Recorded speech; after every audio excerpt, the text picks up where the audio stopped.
कहानी की शुरुआत होती है टोक्यो में, जहाँ पर हम लोग सभी लोगों को देख पाते हैं जो कि अपने काम में काफी ज्यादा बिजी थे। हम लोग कुछ लोगों को देख पाते हैं जो कि भागते हुए ट्रेन को पकड़ने की कोशिश कर रहे थे ताकि वो जल्दी से जल्दी अपने ऑफिस में पहुंच सके। अब जब ये लोग ट्रेन को पकड़ लेते हैं तो उसके बाद ये वहाँ पर फोन चलाने लगते हैं। इनमें से किसी को भी एक दूसरे से कोई भी मतलब नहीं था और ये सभी लोग इस बात से अनजान थे कि अभी कुछ ही समय में इन लोगों की किस्मत बदलने वाली है। अब यहाँ पर हम लोग एक बोतल के ढक्कन को देख पाते हैं जो कि ट्रेन में ही लुढ़क रहा था और तभी अचानक से ही वो गायब हो जाता है। और वो ढक्कन गायब हुआ ही था कि तभी अचानक से ही यहाँ पर मौजूद सभी लोगों के फोन में बहुत सारे अर्थक्वेक के अलर्ट्स आने लगते हैं, जिससे सभी लोग काफी ज्यादा डर गए थे। लेकिन अभी के टाइम पर भी उस ट्रेन ने चलना बंद नहीं करा था और अब वो घुस जाती है एक टनल में जिसमें बना हुआ था एक वर्म होल। और अब वो ट्रेन उस वर्म होल के अंदर एंटर कर जाती है और उसमें मौजूद सभी पैसेंजर्स बेहोश हो जाते हैं। जिसके थोड़ी देर बाद जब इन लोगों की आंख खुलती है तो ये लोग यहाँ से बाहर निकलने की कोशिश करने लगते हैं, क्योंकि अभी के टाइम तक वो ट्रेन भी रुक चुकी थी। लेकिन जैसे ही ये लोग बाहर पहुंचते हैं तो बाहर का नजारा देखने के बाद इन लोगों का दिमाग खराब हो जाता है, क्योंकि असल में बाहर अभी के टाइम पर कोई भी ट्रेन मौजूद नहीं थी और ये लोग जिस डब्बे में ट्रैवल कर रहे थे वो ही यहाँ पर मौजूद था। और साथ ही जिस जगह को ये लोग बचपन से देखते आ रहे थे वो पूरी तरह से चेंज हो चुकी थी। जहाँ पर पहले बहुत बड़ी बड़ी बिल्डिंग्स हुआ करती थी,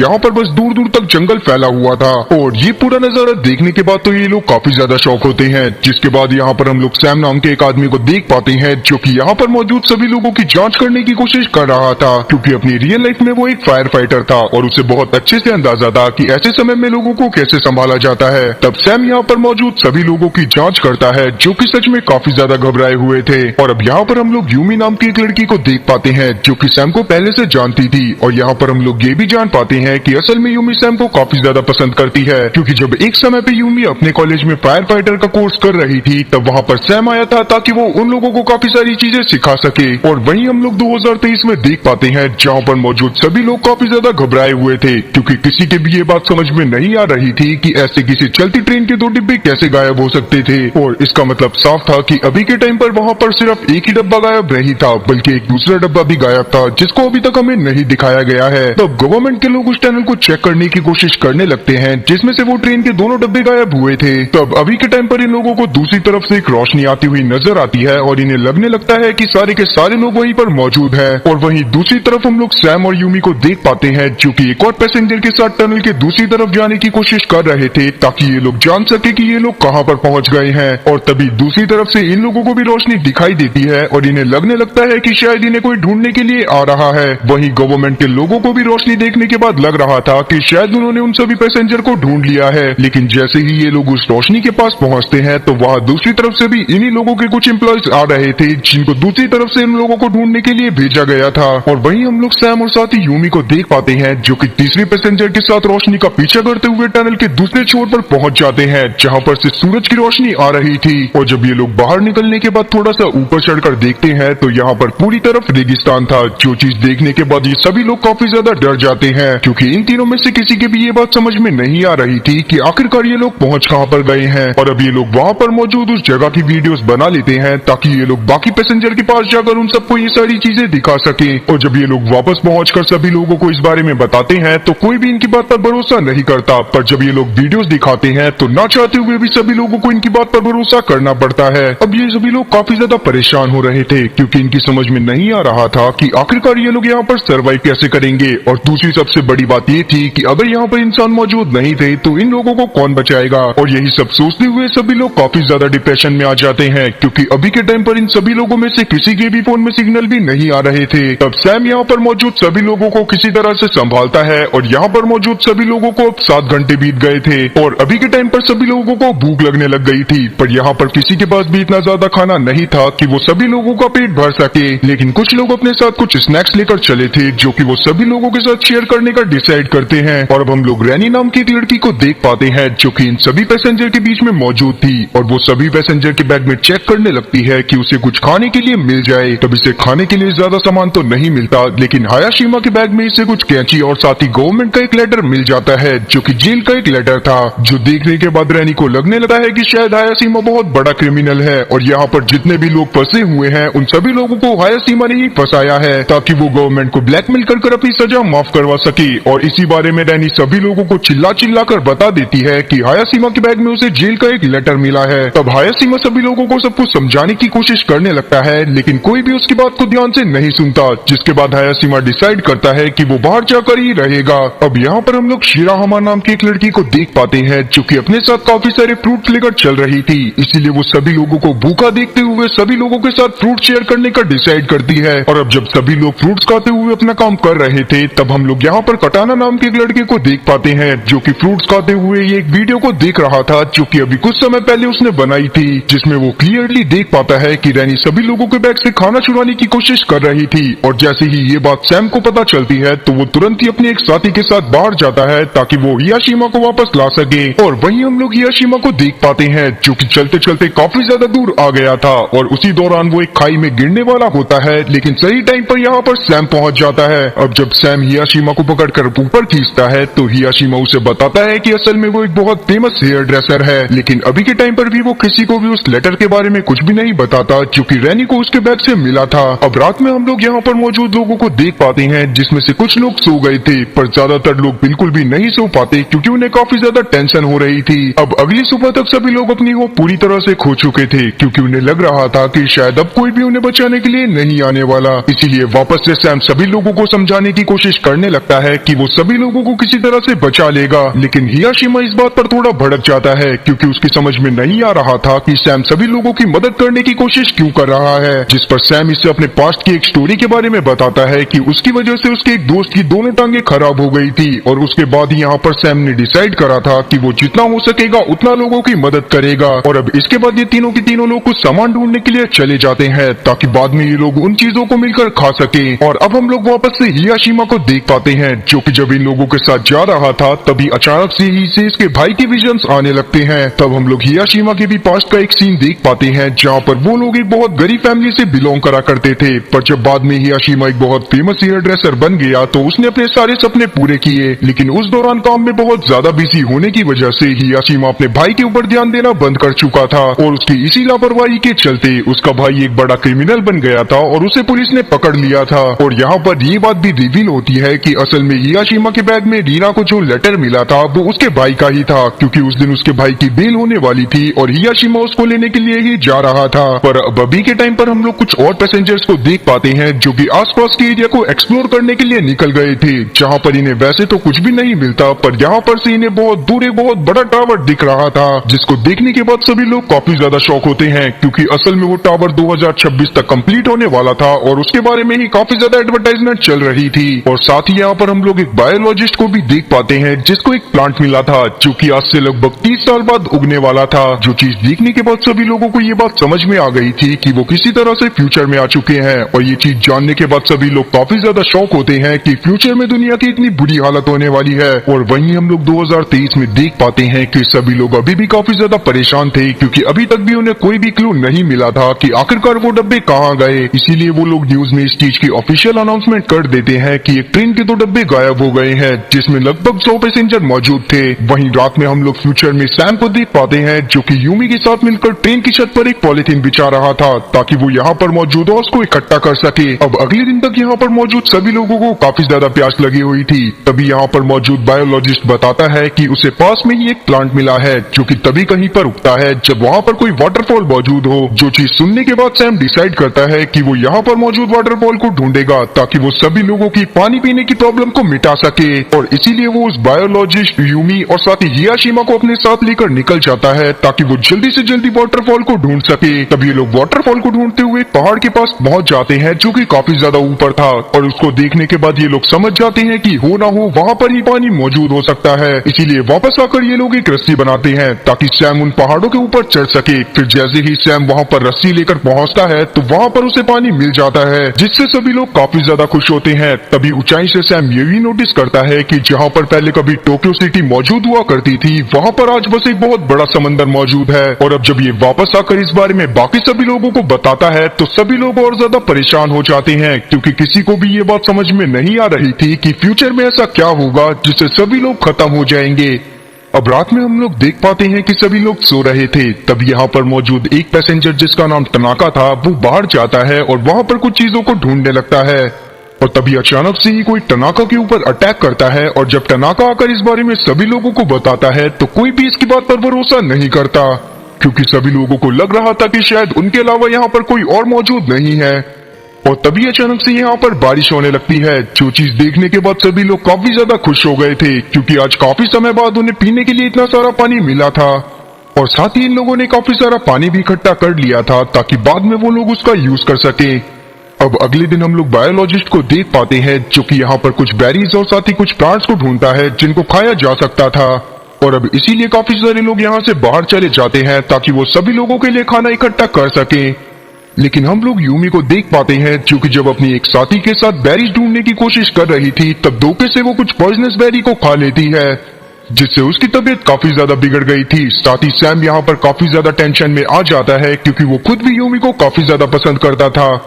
अब जब यूमी को वापस से ट्रेन के डब्बे में लेकर आया जाता है, तो यहाँ पर मौजूद सभी लोग यूमी का बहुत अच्छे से ख्याल रखने लगते हैं, और अब किसी तरह से यूमी की जान को भी बचा लिया जाता है। साथ ही यहाँ पर अब सभी लोगों को ये बात समझ में आ गई थी कि अगर वो इसी तरह से हाथ पर हाथ धरकर बैठे रहेंगे तो सभी लोग बहुत बुरी तरह से मारे जाएंगे। इसीलिए अगले दिन से सभी लोग साथ में मिलकर काम करने का डिसाइड करते हैं। अब आज रात के लिए इन्होंने साथ में काम कर काफी सारी चीजें जमा कर ली थी, जिसके बाद ये लोग पार्टी के तौर पर उन सभी चीजों को खाते हैं। पर यहाँ पर मौजूद सभी लोगों को और ज्यादा परेशानी होने लगती है, क्योंकि अभी के टाइम पर भी इन्हीं सभी में से कुछ लोगों ने कुछ ऐसी बेरीज को जमा कर लिया था, जो कि खाने वाली बेरीज की तरह ही लगा करती थी, पर असल में वो सारी की सारी बेरीज पॉइजनस थी। तभी हिरोशिमा को लगने लगता है कि शायद ये सारा का सारा काम टनाका का है, क्योंकि असल में इन लोगों ने टनाका को यहाँ से निकाल दिया था, क्योंकि टनाका ने हिरोशिमा की कैची को चुराने की कोशिश करी थी। इसीलिए हिरोशिमा उसको ढूंढने के लिए गुस्से में जंगल में जाने लगता है। तब सैम उसे किसी तरह से रोकता है और खुद ही टनाका को ढूंढने के लिए चला जाता है। अब जब वो सुबह वापस आता है तो उसे टनाका तो नहीं मिला था, पर उसने सैम की उन कैचियों को ढूंढ लिया था, जो कि टनाका ने जंगल में घुमा दी थी। अब यहाँ पर मौजूद बायोलॉजिस्ट को कुछ ऐसे साइंस में मिलते हैं कि यहाँ पर कोई रिवर मौजूद हो सकती है, और अगर रिवर मौजूद होगी तो वहां पर से वो लोग मछली पकड़कर भी खा सकते हैं। तब बायोलॉजिस्ट अपने साथ कुछ पैसेंजर को लेकर उस रिवर को ढूंढने के लिए चला जाता है। तभी अचानक से ही यहाँ पर एक अनजान आदमी उनके ऊपर अटैक करता है और इनके एक साथी को बहुत बुरी तरह से घायल कर देता है, जिसके बाद जब उस घायल आदमी को वापस लेकर आया जाता है तो किसी तरह से सभी लोग मिलकर उसका इलाज कर देते हैं। पर यहाँ पर अभी भी उसकी हालत काफी ज्यादा खराब थी। साथ ही अभी तक यहाँ पर मौजूद सभी लोगों को ये बात भी समझ में आ गई थी कि वो यहाँ पर अकेले नहीं है। अब इतने में ही यहाँ पर टनाका पहुंच जाता है, जो कि सभी लोगों को बताता है कि असल में पहले वो एक सिक्योरिटी कंपनी में काम करा करता था, और अगर वो लोग अभी के टाइम पर उसे रुकने की परमिशन देते हैं तो वो इन लोगों के साथ मिलकर यहाँ पर ट्रैप्स बनाएगा, जिससे अगर यहाँ पर मौजूद दूसरे लोग इनके पास आने की कोशिश करेंगे तो कोई ना कोई उनके ट्रैप में जरूर फंस जाएगा। अब ये बात जानने के बाद सभी लोग टनाका को वापस से यहीं पर रोक लेते हैं, और दूसरी तरफ हम लोग हिरोशिमा को देख पाते हैं, जो कि यहाँ पर मौजूद रीना के बालों को बना रहा था। और इतने दिनों बाद अपने मनपसंद काम को करने के बाद हिरोशिमा को भी काफी ज्यादा अच्छा लगता है। वहीं दूसरी तरफ हम लोग सैम को देख पाते हैं, जो कि यूमी के साथ बैठा हुआ था। तभी अचानक से ही इसे यहाँ पर एक बच्चा दिखाई देता है, जिसका तुरंत ये दोनों के दोनों मिलकर पीछा करने लगते हैं। और अब उसका पीछा करते हुए ये लोग एक नदी के किनारे पर पहुंच गए थे, जहाँ पर पहुंचने के बाद वो बच्चा इनसे यहाँ पर उसका वेट करने को बोलता है और वहां से चला जाता है। अब उस बच्चे का पीछा करते हुए इन लोगों को रात हो गई थी। तभी यहाँ पर वो बच्चा भी पहुंच जाता है और साथ ही हिरोशिमा भी। और अब वो बच्चा यहाँ पर इन तीनों लोगों को अपने साथ उस जगह पर लेकर जाता है जहाँ पर दूसरे डब्बे के सर्वाइवर मौजूद थे। लेकिन वहां के लोगों ने अपना काफी ज्यादा विकास कर लिया था, और साथ ही यहाँ पर उन्होंने काफी सारे ट्रैप्स लगाए हुए थे और काफी सारी वॉल्स भी, जो चीज देखने के बाद सैम और बाकी लोग काफी ज्यादा शॉक हुए थे। साथ ही वो यहाँ पर इन सभी लोगों के लीडर से भी मिलता है, जिसका नाम था यूमोटो। तब सैम यहाँ पर यूमोटो को बताता है कि असल में उसके कुछ साथियों ने इनके एक साथी के ऊपर अटैक करा था। तब यूमोटो अपने उस साथी को बुलाता है जिसने ये काम करा था, और अब जैसे ही वो आदमी सैम के सामने आता है तो वो सैम से इस चीज के लिए माफी मांगने लगता है। साथ ही यहाँ पर सैम यूमोटो से बताता है कि उसे यहाँ पर काफी सारी चीजें मिली हैं, और तब यहाँ पर यूमोटो भी अपनी काफी सारी इन्फॉर्मेशन इन लोगों के साथ शेयर करता है कि असल में जब वो लोग यहाँ पर पहुंचे थे तब यहाँ पर उन्हें एक बोट मिली थी जिसके अंदर एक रेडियो भी था, पर वो रेडियो खराब था। तब यूमोटो ने किसी तरह से उस रेडियो को सही करा और उसके बाद उस पर सिग्नल ढूंढने की कोशिश करने लगा, जिसमें भी वो किसी तरह से कामयाब हो गया, और उसे कनाडा से कुछ सिग्नल आए जिससे उसे पता चला कि असल में वो 2060 में पहुंच गए हैं। और साथ ही उसे ये बात भी पता चली कि इस दुनिया का विनाश 2026 में ही हो गया था। असल में उस समय की सभी स्पेस एजेंसीज लगातार काफी सारी सैटेलाइट लॉन्च करे जा रही थी ताकि वो स्पेस के बारे में ज्यादा से ज्यादा इंफॉर्मेशन निकाल सके, और उनमें से ही एक सैटेलाइट एक एस्ट्रॉइड से टकरा गई, जिसके बाद वो एस्ट्रॉइड आकर अर्थ से टकरा गया। और उसी के बाद सभी लोग यहाँ पर मारे गए। अब जब सैम वापस से योमोटो से रेडियो के बारे में पूछता है तो योमोटो इसे बताता है कि अचानक से ही वो सारे सिग्नल्स गायब हो गए जो कि इसे आ रहे थे, जिसके बाद कभी भी वापस से इसका उन लोगों से कांटेक्ट नहीं हुआ। अब ये सारी चीजें जानने के बाद सैम को और ज्यादा टेंशन होने लगती है कि वो अपने साथियों के साथ यहाँ से कैसे निकलेगा। अब इस बारे में सैम जाकर अपने बाकी सभी साथियों को बताता है कि वो लोग धोखे से 2060 में पहुंच गए हैं। जो चीज जानने के बाद सभी लोगों को लगने लगता है शायद भगवान ने इन्हें एक मौका दिया है ताकि ये किसी तरह से फ्यूचर में होने वाली तबाही को रोक सकें। अब इस बारे में जानने के बाद सभी लोग कोशिश करने लगते हैं कि ये किसी तरह से वापस से पास्ट में जा पाए, लेकिन काफी देर तक अपने दिमाग के घोड़े चलाने के बावजूद भी किसी को कोई भी आइडिया नहीं मिलता। इसीलिए ये लोग पास के तालाब में जाते हैं, जहां पर से थोड़ी देर नहाने के बाद ये लोग काफी सारी मछलियां पकड़ कर लाते हैं। वहीं हम लोग तनाका को देख पाते हैं जो कि काफी ज्यादा अकेला फील कर रहा था, क्योंकि पहली बात तो कोई उससे सही से बात नहीं करता था और दूसरा तनाका को भी किसी के साथ रहने में कोई दिलचस्पी नहीं थी,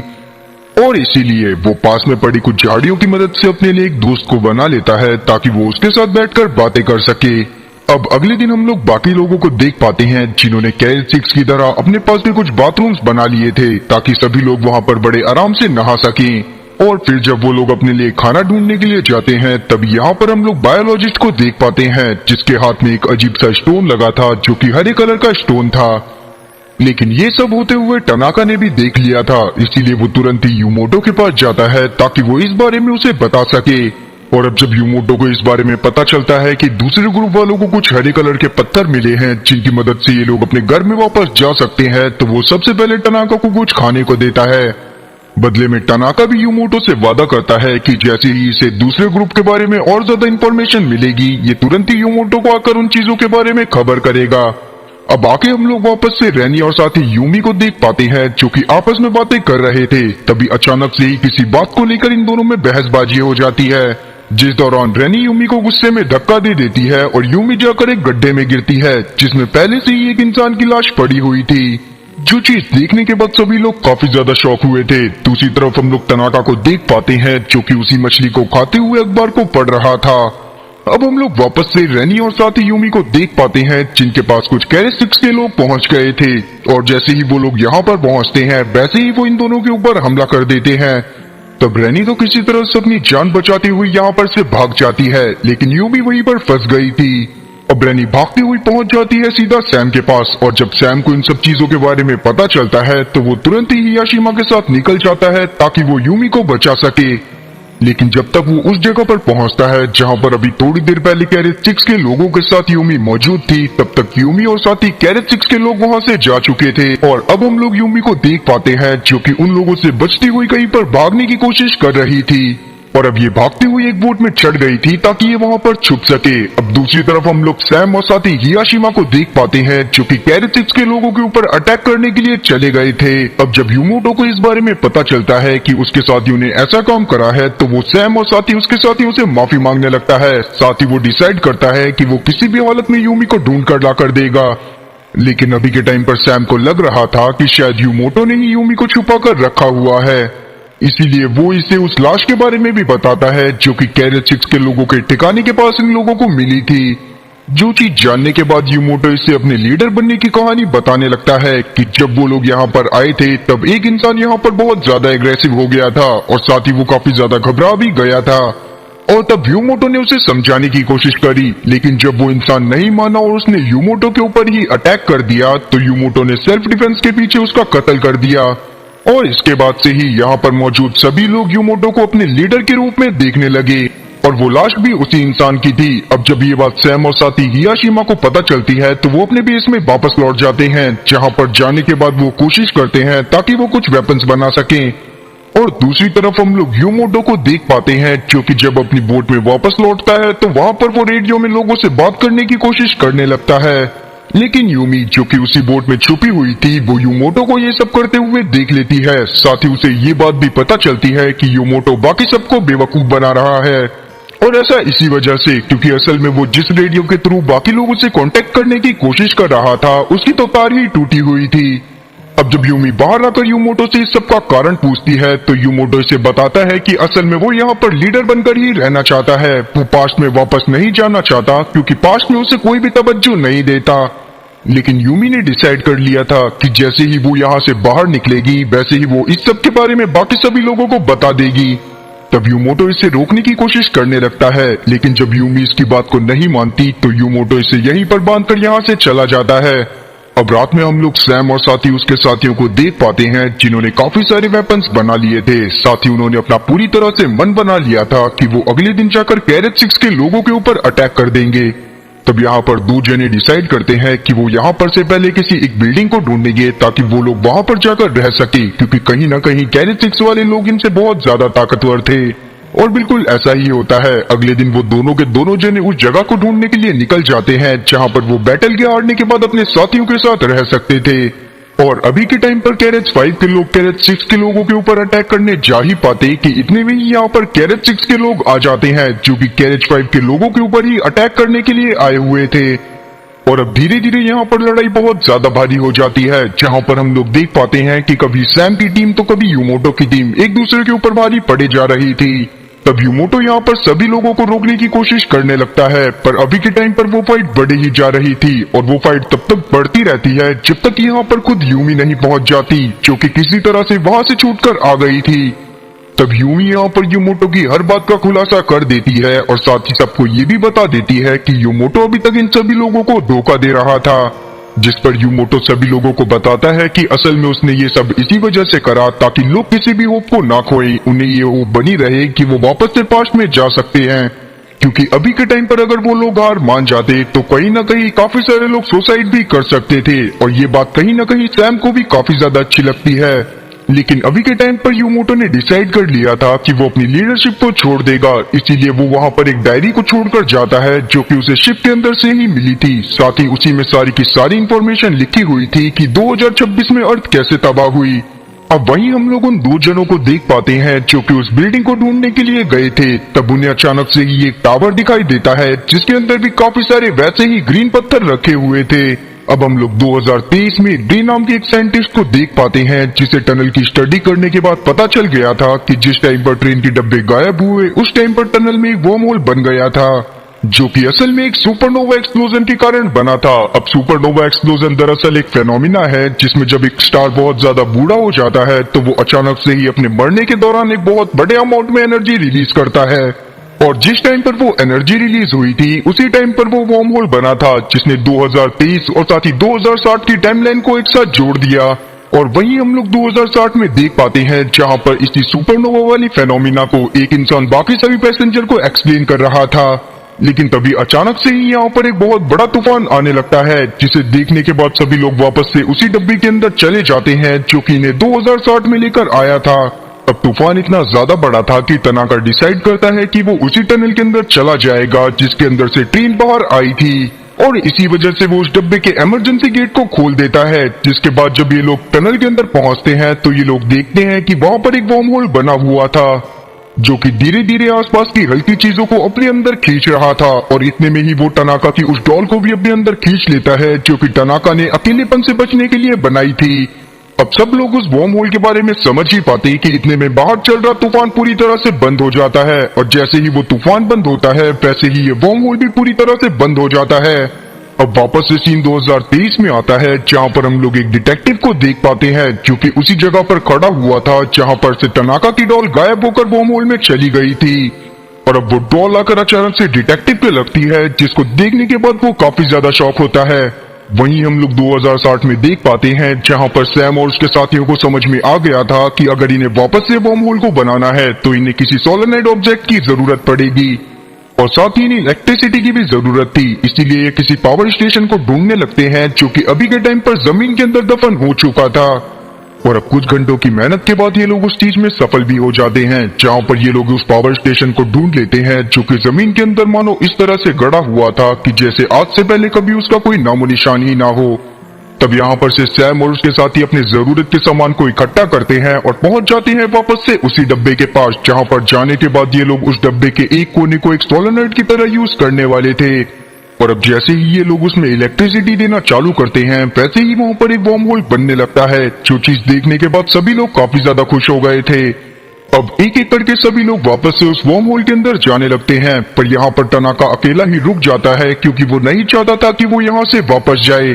अब इसीलिए सभी लोग तनाका से आखिरी अलविदा लेते हैं और यहाँ पर से डब्बे में चढ़ जाते हैं। फिर जैसे ही बाहर स्टॉर्म आता है वैसे ही वो वर्म होल वहाँ पर वापस से खुल जाता है और अब इनका कैरेज भी उस वर्म होल के अंदर चला गया था, जिसको देखने के बाद सभी लोग काफी ज्यादा खुश होते हैं। जिसके थोड़ी देर बाद जब इनकी आंख खुलती है तो बाहर से इनके दरवाजे को कोई पीट रहा था। लेकिन जब बाहर से वो लोग अंदर आते हैं तो इन लोगों को पता चलता है कि ये धोखे से 2026 में आ गए हैं। जो चीज जानने के बाद सभी लोग काफी ज्यादा शॉक होते हैं क्योंकि इसी साल में पूरी की पूरी धरती खत्म होने वाली थी। तब ये वहां पर मौजूद लोगों को समझाने की कोशिश करते हैं कि असल में ये लोग पास्ट से आए हैं और इस ईयर पूरी की पूरी अर्थ तबाह हो जाएगी। लेकिन इनकी बात पर कोई भी यकीन नहीं कर रहा था। सभी लोग समझ रहे थे कि शायद ये लोग नशा कर यहाँ पर लेटे हुए हैं। अब ये न्यूज भी पूरी तरह से वायरल हो जाती है कि 2023 में जो कैरेज गायब हुआ था अचानक से वो 2026 में पहुंच गया है। लेकिन अभी के टाइम पर तो ज्यादातर लोगों को इस बात पर भी भरोसा नहीं हो रहा था कि ये लोग असल में वही लोग हैं जो कि गायब हुए थे। लेकिन बाद में जब उन लोगों का मेडिकल एग्जामिनेशन करा जाता है तो सभी लोगों के बारे में सबको पता चलता है कि असल में ये लोग वही हैं जो कि 2023 में गायब हो गए थे। अब पूरी दुनिया में कुछ लोग ऐसे भी मौजूद थे जो कि इन लोगों की बातों पर यकीन कर रहे थे, पर कुछ लोग ऐसे भी थे जो कि इन सभी लोगों को पागल बनाने की कोशिश कर रहे थे। अब वहीं हम लोग रे को देख पाते हैं, जिसको जब इन सब चीजों के बारे में पता चलता है तो वो तुरंत ही उन लोगों से मिलने के लिए जाता है, क्योंकि असल में उसने भी उसी एस्टेरॉयड के बारे में पढ़ा था जो कि कुछ समय में अर्थ से टकराने वाला था। साथ ही हम लोग एक और पैसेंजर को देख पाते हैं जो कि गवर्नमेंट अथॉरिटी में एक बहुत बड़े पोस्ट पर थी और साथ ही वो काफी ज्यादा रिच भी थी, इसीलिए वो सीधा चली जाती है डिफेंस मिनिस्टर से बात करने के लिए। और तब डिफेंस मिनिस्टर भी इसकी बात को बहुत अच्छी तरह से सुनती है और साथ ही वो इसे बताती है कि ये लोग पहले से ही इसके ऊपर वर्क कर रहे हैं, क्योंकि कुछ ही समय में यहाँ पर एक एस्टेरॉयड सच में टकराने वाला था